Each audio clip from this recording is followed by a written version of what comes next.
Good afternoon. Today's book is Peak by Ericsson. Now, I don't know about you, but I think I'm very common in that I've always had these mental blocks. Now, I can't tell you how many times I've heard someone say, I'm not a math person. For me, I've always felt like I'm not a language person. And I've tried so many times to learn a second language. But after all those failures, I finally just believed this is something I just can't do. My type of intelligence is incapable of learning new languages. I'm great with numbers, but not so great with language. However, this book, Peak by Ericsson, has totally changed my mind about that. What Ericsson shows is that anybody with almost any level of intelligence can become good and become an expert in anything they want to become an expert at if you simply put in the work and use the techniques that Ericsson teaches us.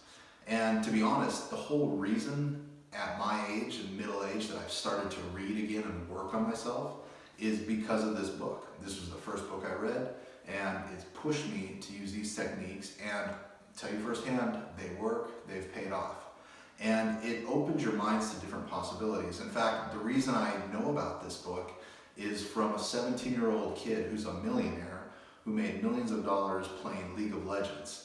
And if you're not familiar, that's a video game that is basically part of a new sport of professional esports. So anyways, now that you know the reason why I think this is a great book and why I've used it and how it's helped me, let me kind of explain what it's all about.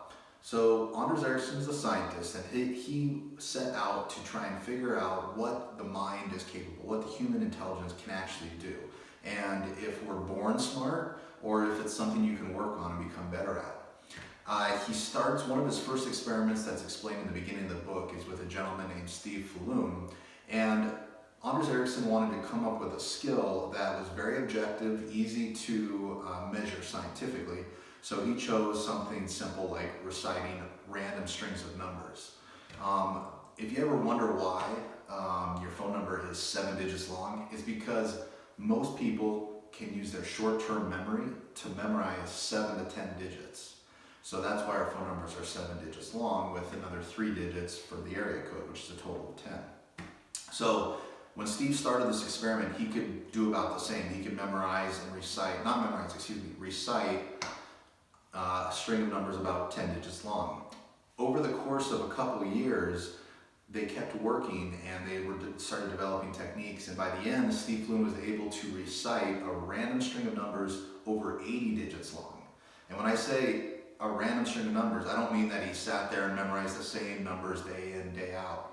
What would happen is Ericsson would sit there, tell him random numbers, say 7, 6, 9, 4, and he'd do that for a string of 80 numbers, and Steve Falloon would recite that back to him number by number. Oh, and he got up to over 80. So that just shows how amazing the human brain is. But it turns out that reciting 80 numbers randomly, as superhuman that sounds, was just the tip of the iceberg.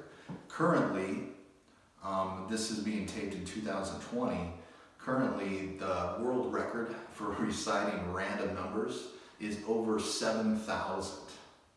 Imagine that, to sit down, look at a board with over 7,000 numbers and recite it perfectly from memory.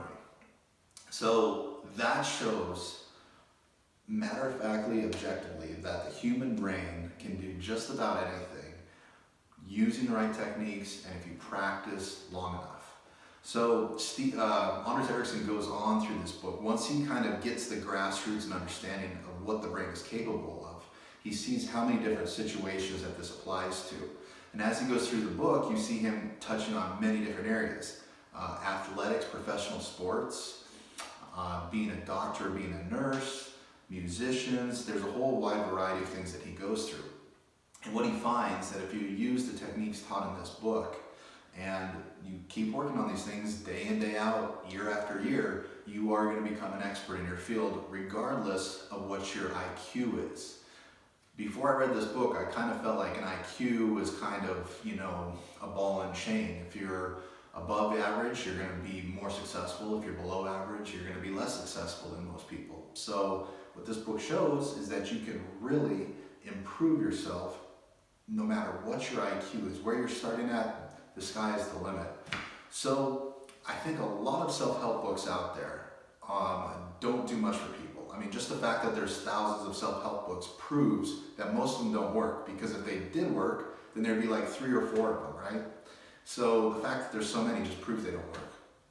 This book is not a self-help book.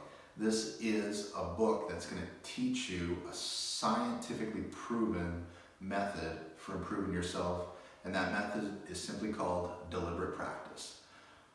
Anders Ericsson gets into it right away in the book, so you're not going to have to read the whole book to find out what the secret is. There is no secret. There's no secret to improving yourself. It's hard work and practice, but the right type of practice. Not repetitive practice, deliberate practice. This book is going to get into exactly what deliberate practice is.